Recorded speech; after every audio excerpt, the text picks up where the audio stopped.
Selamat datang di Mata 6, karena kami kelompok 6.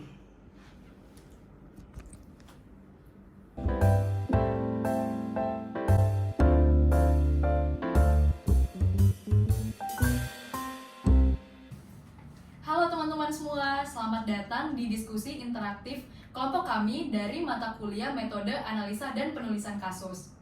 Dengan saya sendiri, Agnes Deborah Ginting. Saya Elena Dalvia. Saya Habibi. Kami dari kelompok Kelompok 6.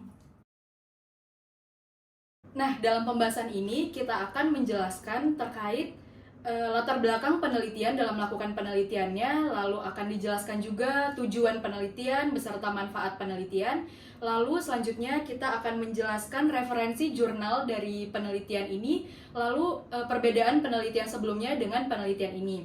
Lalu juga akan kita paparkan strategi penelitian, pengumpulan data, dan juga analisa data. Selamat menyaksikan! Baik, selamat datang teman-teman semua. Saat ini di studio sudah hadir dua narasumber kami. Yang pertama saya perkenalkan ada Mbak Ellen selaku main researcher. Di sini Mbak Ellen akan memaparkan mengenai proposal researchnya kepada kami. Dan yang kedua ada Mbak Agnes yang akan menjadi other researcher yang memberikan point of view dari proposal research yang akan di-present oleh Mbak Ellen. Baik Mbak Ellen, kami persilakan untuk memaparkan mengenai proposal researchnya in overview. Malam teman-teman sekalian, mungkin saya akan mulai dari judul penelitian saya terlebih dahulu ya. Jadi judul penelitian saya adalah Analisa dan Evaluasi Penerapan PSAK 71 terhadap penetapan klasifikasi dan pengukuran aset keuangan perusahaan asuransi berbasis digital atau InsurTech X di Indonesia. Kurang lebih itu judulnya, dan yang saya lakukan adalah fokus di klasifikasi dan pengukurannya nih dari si penetapan PSAK 71-nya. Oke, baik. Terima kasih Mbak Ellen untuk pemaparan overview dari proposal researchnya.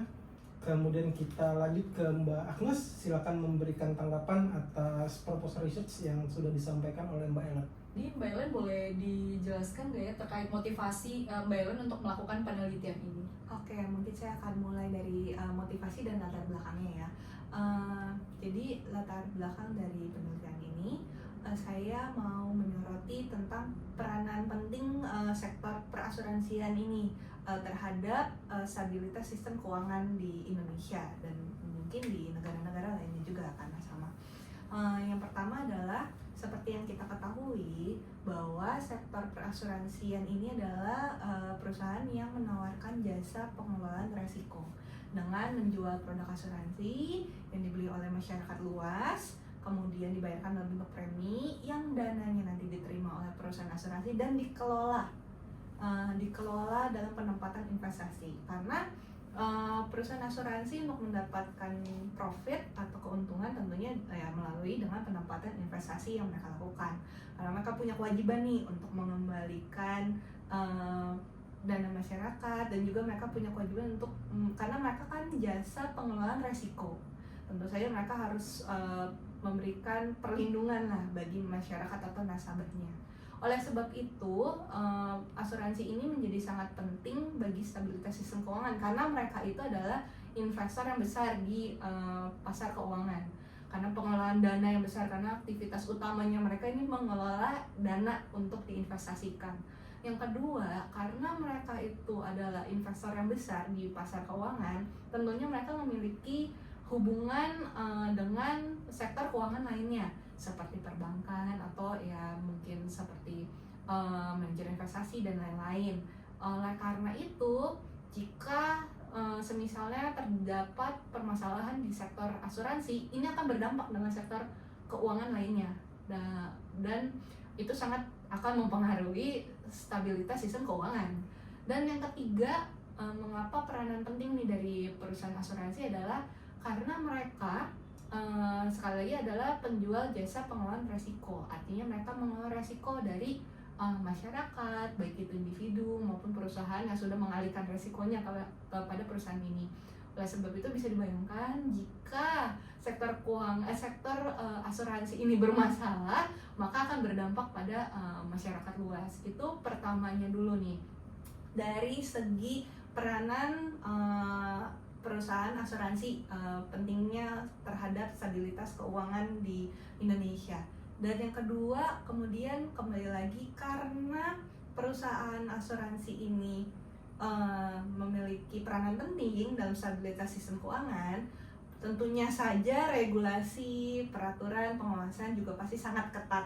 Ya, seperti yang kita ketahui, dengan adanya Undang-Undang Nomor 4 Tahun 2023 nih tentang terkait P2SK mewajibkan kan untuk si perusahaan asuransi dan sektor keuangan lainnya untuk menerapkan standar keuangan atau standar akuntansi pelaporan keuangan yang sesuai ketetapan yang sudah diberlakukan di Indonesia, yaitu PSAK.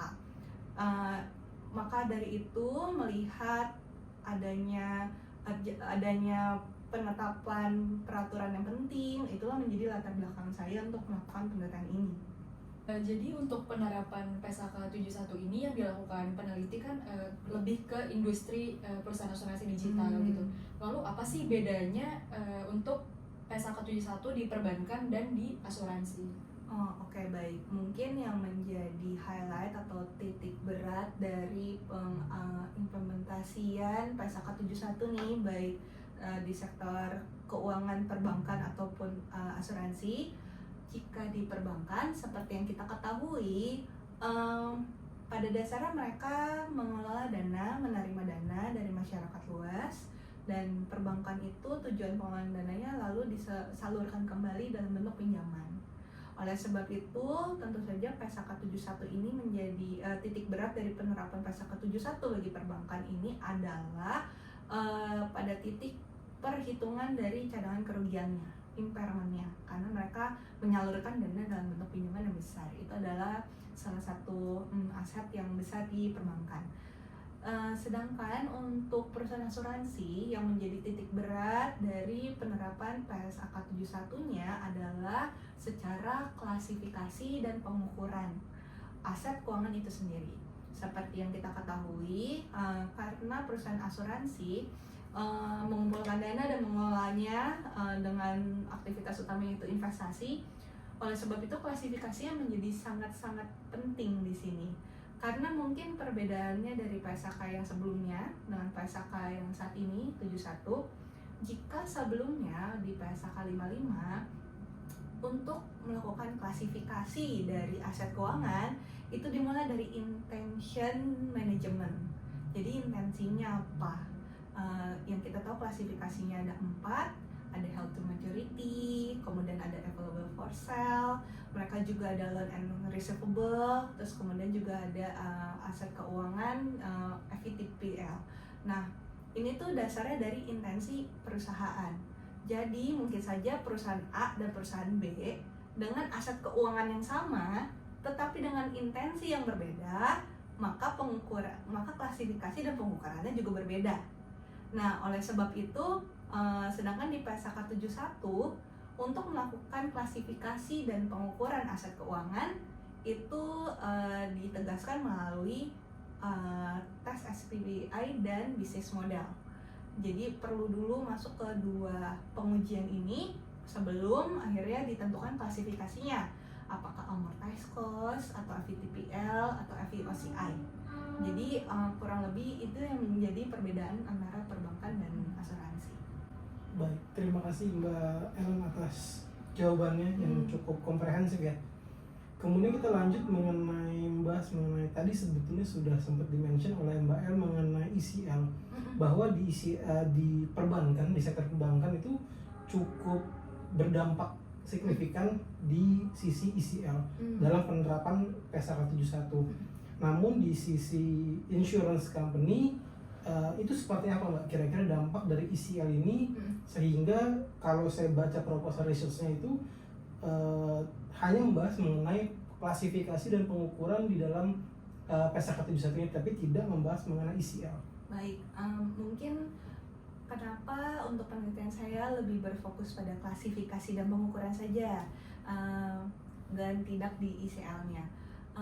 Tentu dengan penerapan PSAK 71 ini perusahaan asuransi tetap mendapatkan dampak dari secara segi perhitungan cadangan kerugian, tentu ada, tetapi tidak sesignifikan dengan perusahaan perbankan. Kalau perbankan itu dengan menyalurkan dana lewat pinjaman, maka mereka harus memperhitungkan ICL dengan lebih agresif ya gitu, karena kan main activity dari perbankan yaitu penyaluran loan.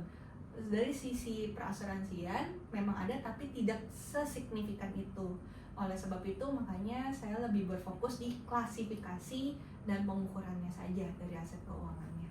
Berarti dari nature bisnisnya antara insurance dan sektor perbankan itu memang yang membedakan ya. Betul. Kenapa ICL di perbankan lebih signifikan Betul. dan lebih beresiko juga dibandingkan dari industri asuransi. Baik, untuk Mbak Agnes apakah ada tanggapan lain? Mungkin kan kita dari tadi sudah membahas terkait motivasi atau latar belakang dari Mbak Ellen ya untuk melakukan penelitian ini. Nah, mungkin penonton juga ingin tahu terkait objek penelitian yang dilakukan oleh Mbak Ellen. Jadi terkait P171 ini, nah tadi kan sudah dijelaskan sedikit terkait PTX-nya nih gitu. Jadi boleh di-spill sedikit nggak Mbak terkait company profile dari PTX dan bagaimana memastikan bahwa PTX ini belum mengimplementasikan P171. Baik, jadi penelitian saya ini dilakukan di perusahaan asuransi berbasis digital atau InsurTech X di Indonesia. Dia itu mendapatkan izin usaha dari OJK itu di tahun 2021. Kemudian perusahaan asuransi ini adalah perusahaan asuransi dengan produk asuransi jiwa. Kemudian dalam catatan atas laporan keuangan mereka, catatan laporan keuangan mereka di tahun 2021 dan juga tahun 2022, mereka menyatakan bahwa memang belum melakukan implementasi PSAK 71. Jadi mereka itu masih melakukan mengaplikasikan PSAK 55. Sebab di perusahaan asuransi memang diperbolehkan untuk melakukan penerapan PSAK 71 berbarengan dengan PSAK 74. Mungkin sedikit background, PSAK 71 ini sebetulnya sudah efektif per 1 Januari 2020. Namun berdasarkan PSAK 62 kontrak asuransi di paragraf 20A menyatakan bahwa untuk perusahaan asuransi itu diberikan opsi untuk melakukan penerapan PSAK 71 bersamaan dengan PSAK 74. Namun penerapan ini juga diperbolehkan. Dan pada penelitian saya ini memang PTX belum melakukan penerapan ini. Itu sebabnya makanya ini ada profil dari si PTX itu sendiri. Baik, melanjutkan pertanyaan dari Mbak Agnes terkait dengan early adoption. Ya. Pertama yang menjadi faktor penting ada tadi sebetulnya sudah disebutkan dan dijelaskan oleh Mbak Ellen bahwa industri assurance atau insurance ini industri yang penting gitu, karena dia mengelola dana masyarakat lalu diinvestasikan gitu. Kemudian bukankah itu menjadi satu tanggung jawab bahwa si company ini atau si insurtech company ini harus menerapkan laporan keuangannya sesuai dengan peraturan, sesuai dengan regulasi atau PSAK terbaru. Salah satunya mengenai PSAK 71 ini. Walaupun betul tadi disebutkan barusan di-mention bahwa masih bisa diberikan waktu sampai dengan 2025 untuk implementasi berbarengan dengan PSAK 74. Tapi yang jadi pertanyaan adalah kenapa dia tidak early adoption? Apakah seberapa siap sih sebetulnya si InsurTech X ini dalam prosesnya menuju 2025 untuk mengimplementasikan PSAK 71 dengan PSAK 74? Baik, mungkin saya memberikan overview atau memberikan overview mengapa opsi penerapan bersama dengan PSAK 74 ini diperbolehkan. Karena seperti yang kita tahu, untuk penerapan PSAK 71 dan 74 ini dampaknya signifikan, terutama di perusahaan asuransi. Apalagi 74 itu kan betul-betul menggantikan PSAK 62. Nah, Mungkin kalau di perbankan mereka betul-betul titik beratnya atau sangat signifikan karena PSAK 71 ini. Nah, sedangkan mengapa perusahaan asuransi ini diperbolehkan bersamaan? Karena untuk melakukan implementasi standar dengan dampak yang signifikan itu membutuhkan cost yang tidak sedikit dan juga effort yang tidak sedikit. Dan oleh sebab itu saya rasa untuk perusahaan asuransi tidak hanya Insurtech X yang melakukan hal ini. Hal ini juga dilakukan oleh perusahaan asuransi lainnya untuk melakukan penerapan PSAK 71 bersama dengan 74 itu supaya secara cost dan benefit mereka lebih efektif. Jadi mungkin secara bahasa umumnya tidak kerja 2 kali gitu, karena assessment dari standarnya untuk pengaplikasiannya itu tidaklah mudah, effort yang cukup besar. Oleh sebab itu PTX melakukan penerapan ini bersamaan nanti dengan 74 gitu sih. Nah, jadi kan kita tahu banyak penelitian yang sudah dilakukan itu dengan terkait PSAK 74 nih gitu. Jadi saya mau tahu nih pandangan dari Mbak Ellen, konsiderasinya apa yang membuat Mbak Ellen untuk melakukan penelitian pada PSAK 71 saja, tidak dengan PSAK 74? Baik, mungkin kalau secara PSAK jika PSAK 71 tapi tidak 74 nih terhadap PTX, karena saya melihat penelitian ini masih tidak banyak secara PSAK 71-nya. Saya mendapatkan beberapa referensi jurnal, tetapi memang jurnal ini masih sedikit untuk yang membahas PSAK 71. Oleh sebab itu saya melihat kesempatan ini karena memang penelitian masih jarang, oleh sebab itu saya memang mengambil untuk PSAK 71-nya. Nah, untuk Mbak Ellen nih, gimana rumusan masalah dari penelitian ini sih Mbak? Jadi untuk rumusan masalah penelitian ini saya ada 2. Yang pertama saya mau melihat nih bagaimana klasifikasi dan pengukuran atas aset keuangan yang dimiliki oleh PTX saat ini. Jadi saya mau melihat dulu nih secara klasifikasi, secara aset keuangan yang dimiliki, lalu bagaimana klasifikasi dan pengukuran yang sedang dilakukan oleh PTX. Dan rumusan masalah yang kedua adalah saya mau melihat bagaimana dampak penerapan PSAK 71 ini terhadap klasifikasi dan pengukuran aset keuangan di PTX. Itu sih rumusan masalahnya. Oke, lanjut mengenai kontribusi nih Mbak. Dari proposal research yang Mbak sampaikan Mbak tadi, bahwa kita melihat dari judul saja kita melihat bahwa ini adalah analisa dan evaluasi dari penerapan satu regulasi tertentu ya, di satu PT dan satu industri tertentu. Kalau kita lihat tanggapan Mbak El bagaimana mengenai kontribusi dan value dari penelitian yang Mbak El sedang kerjakan ini? Jadi mungkin untuk penelitian ini sebetulnya mungkin lebih manfaatnya apa gitu ya untuk penelitian ini. Penelitian ini tentunya diharapkan bisa berkontribusi bagi baik itu penelitian selanjutnya yang ingin lebih melihat dampak penerapan PSAK 71 dari klasifikasi dan pengukurannya terhadap mungkin unit analisis lain atau unit analisis yang lebih besar. Kemudian juga bisa menjadi benchmark bagi perusahaan yang serupa. Jadi untuk mungkin Insurtech lainnya yang mungkin masih jarang ada di Indonesia dapat melihat dengan penelitian ini dapat mendapatkan benchmarknya nih kurang lebih dengan profil insurance yang serupa dampaknya seperti apa, dan juga bisa menjadi salah satu gambaran bagi si perusahaan X ini sendiri untuk melihat dampak dari penerapan PSAK 71 ini di kedepannya. Dan seperti yang kita tahu, memang penelitian ini pada dasarnya didasari oleh peranan penting si perusahaan asuransi dalam stabilitas sistem keuangan itu sendiri. Oleh sebab itu makanya ada regulasi yang ketat dan lain-lain. Tentunya yang bertujuan untuk melindungi masyarakat dengan adanya regulasi yang ketat, dengan regulasi yang baik. Oleh sebab itu tentunya penelitian ini dapat memberikan value tapi memang secara indirect ya terhadap gambaran perusahaan asuransi di Indonesia sih. Oke, baik, terima kasih Mbak Ellen atas jawabannya.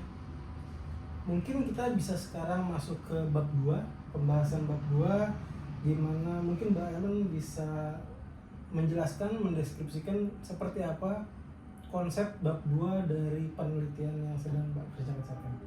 Baik, jadi mungkin untuk bab 2 penelitian saya, yang pertama saya mau highlight adalah peraturan atau regulasi dari PSAK 71 ini sendiri.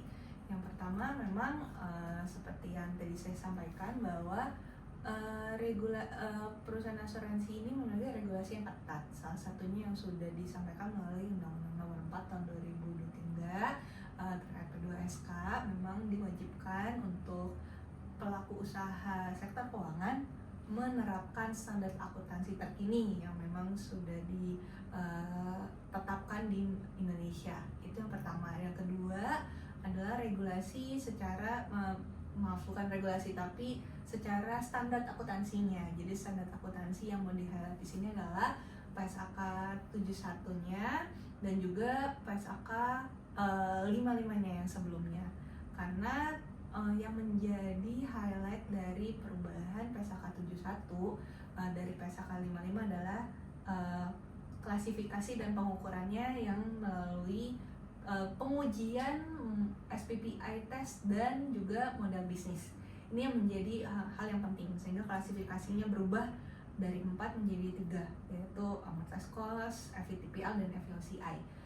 Dan salah satu juga yang menjadi highlight dari standar akuntansi ini adalah PSAK 62 yang menyatakan bahwa memang diperbolehkan untuk perusahaan asuransi saja untuk menerapkan PSAK 71 dan 74 ini bersamaan yang nanti efektif di 1 Januari 2025. Itu secara regulasi dan juga standar akuntansi yang berlaku. Kemudian saya masuk ke landasan teori.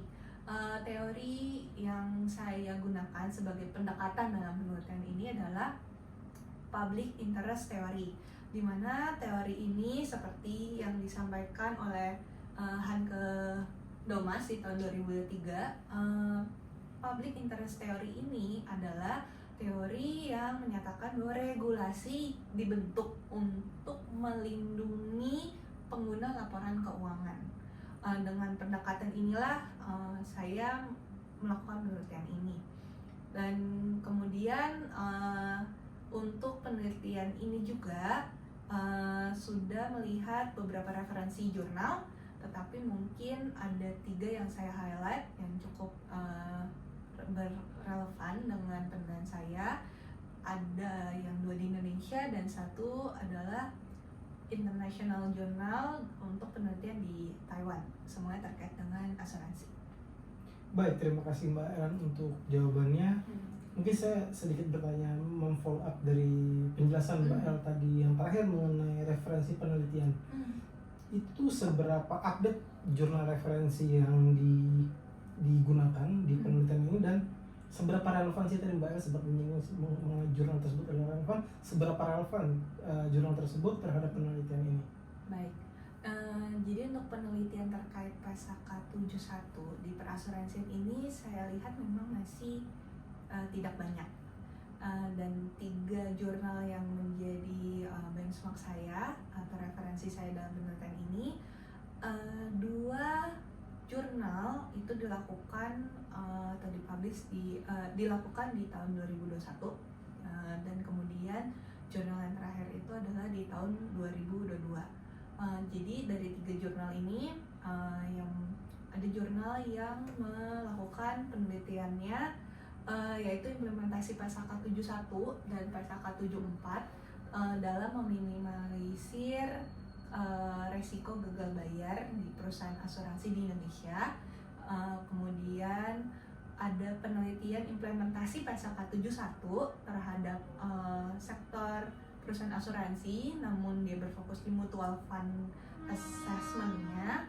Kemudian juga ada penelitian yang internasional. Ini adalah penelitian penerapan IFRS 9 dan IFRS 17 terkait dengan regulasi dan manajemen dari perusahaan life insurance di Taiwan.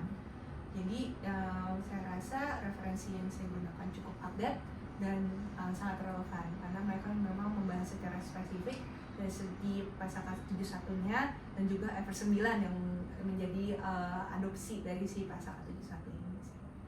Oke, dari Mbak Agnes bagaimana tanggapan mengenai bab 2 yang disampaikan oleh Mbak Ellen? Nah, tadi kan sudah dijelaskan terkait referensinya gitu ya.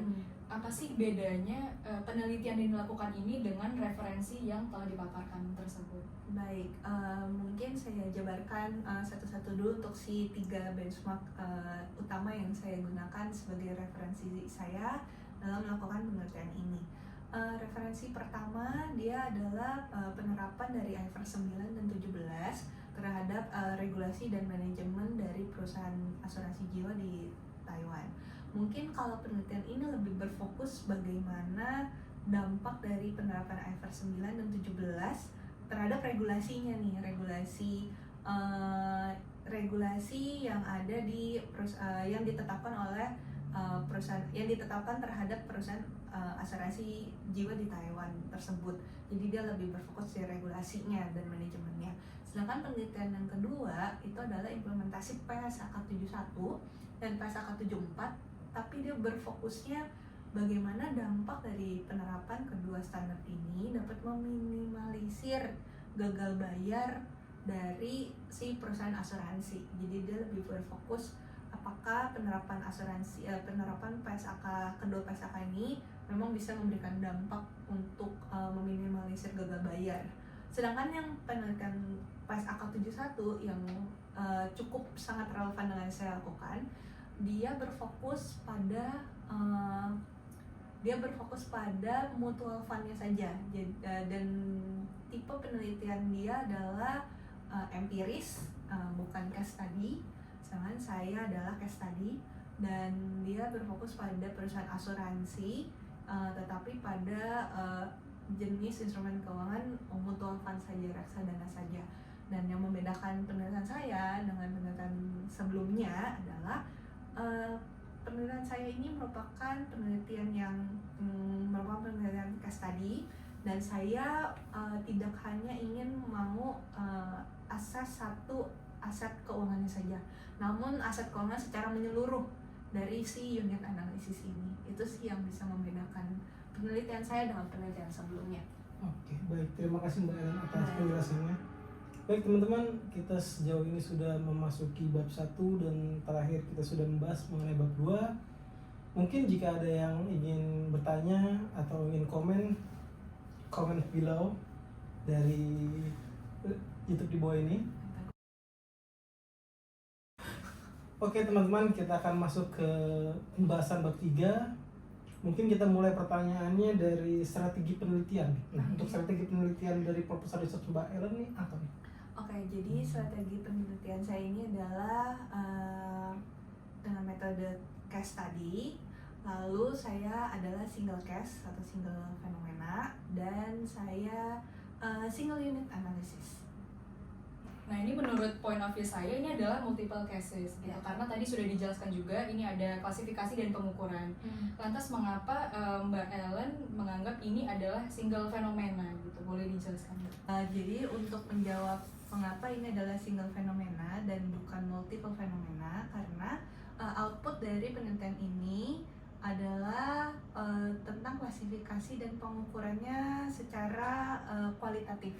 Jadi memang aset keuangan PTX ini saya tidak akan menghitung seperti misalnya aset keuangan PTX sebelumnya 100 juta, kemudian dengan penelitian ini, evaluasi penelitian ini menjadi sesuai dengan angka fair value-nya, semisalnya demikian.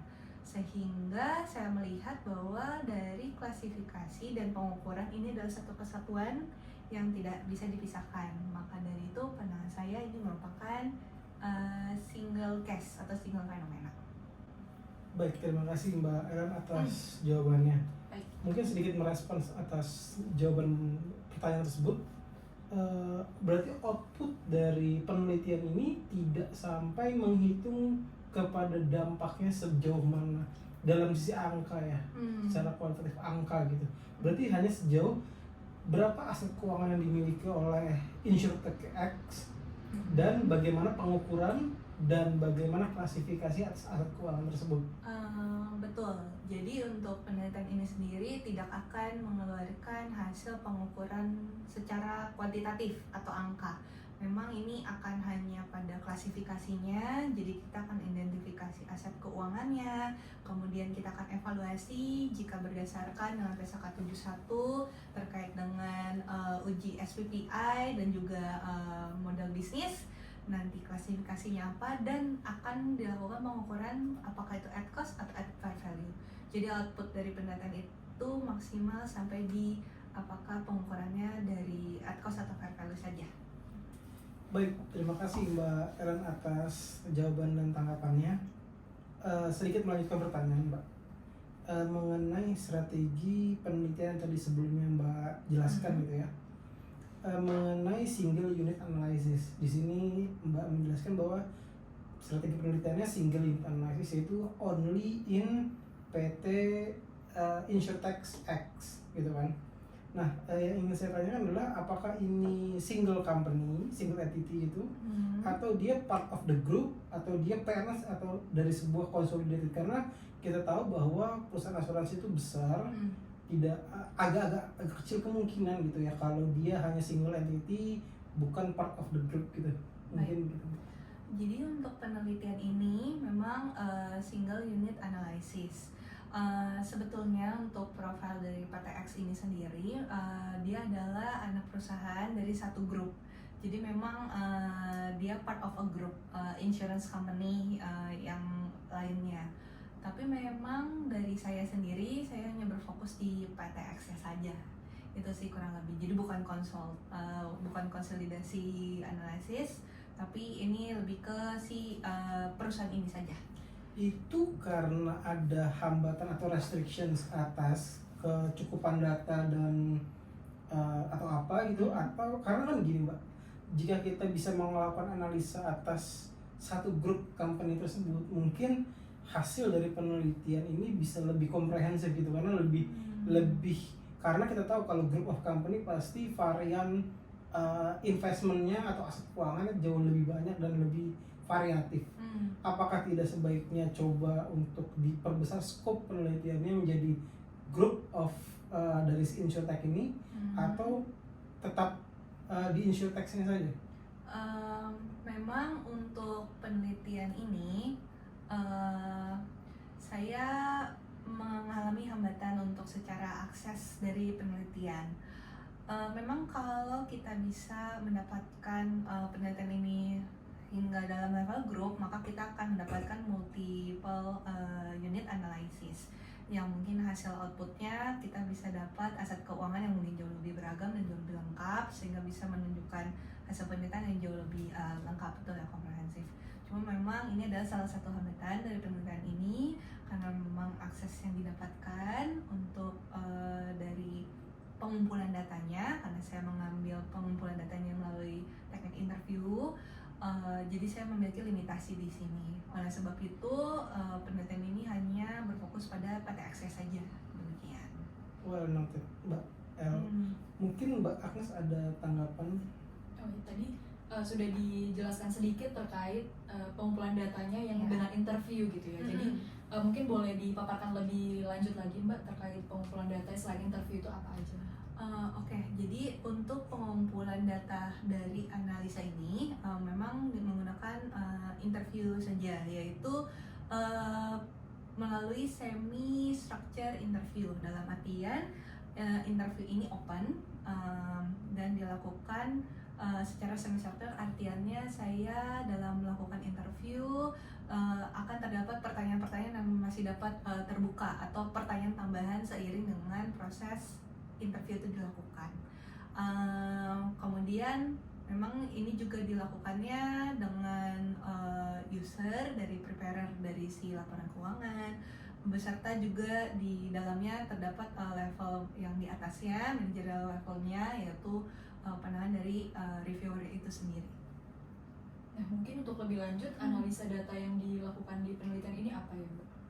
Analisa yang dilakukan dari penelitian ini yaitu adalah konten dan tematik analisis, atau dilakukan secara konten dan tematik analisis. Mengapa penelitian ini tidak dilakukan secara komparatif analisis gitu? Oke, untuk komparatif analisis ini sendiri memang dari sisi peneliti memiliki hambatan akses untuk mencapai ke bagian eksternal dari si perusahaan ini. Jadi mungkin kalau secara komparatif bisa dilakukan dari sisi regulator atau juga eksternal auditor untuk mendapatkan point of view dari sisi mereka dan kita bisa melakukan komparatif analisis. Cuma memang untuk penelitian ini peneliti memang memiliki limitasi terkait dengan narasumber lainnya. Oleh sebab itu makanya kita hanya mendapatkan akses di person ini saja, dan makanya penelitian ini hanya dilakukan konten dan tematik analisis saja. Oke, baik. Terima kasih atas pertanyaannya Mbak Agnes dan juga tanggapannya Mbak Ellen. Mungkin kita cukupkan diskusi pada pertemuan ini karena kami rasa sudah cukup komprehensif jawaban maupun pertanyaan yang kami ajukan dan juga tanggapan yang telah diberikan oleh Mbak Ellen berkaitan dengan riset proposal yang diajukan pada pertemuan kali ini. Mungkin saya coba sedikit summarize dari materi pertemuan kali ini. Baik, kesimpulan yang bisa kita ambil dari diskusi kali ini ialah pertama, tujuan dari penelitian ini ialah melakukan analisa dan juga evaluasi atas penerapan PSAK 71 terhadap klasifikasi dan pengukuran aset keuangan di perusahaan asuransi digital di Indonesia. Kemudian juga landasan teori yang digunakan dalam penelitian ini yaitu Public Interest Regulation Theory dan juga didukung oleh beberapa peraturan. Yang pertama adalah Undang-Undang Nomor 4 Tahun 2023 atau P2SK, dan juga ada PSAK 71 dan PSAK 62 terkait kontrak asuransi. Kemudian penelitian ini merupakan penelitian kualitatif dengan metode case study menggunakan single case dan juga single unit analysis. Untuk teknik pengumpulan data yaitu menggunakan interview, semi-structure, and open question. Analisa data yang digunakan dalam penelitian ini adalah content analysis dan thematic analysis. Mungkin berdasarkan diskusi kita tadi, banyak teman-teman yang ingin mengajukan pertanyaan atau komentar bisa tuliskan di bawah, dan kami sangat terbuka atas respon yang diberikan oleh teman-teman semua. Terima kasih. Kan ada orang lewat deh. Enggak kelihatan. Selamat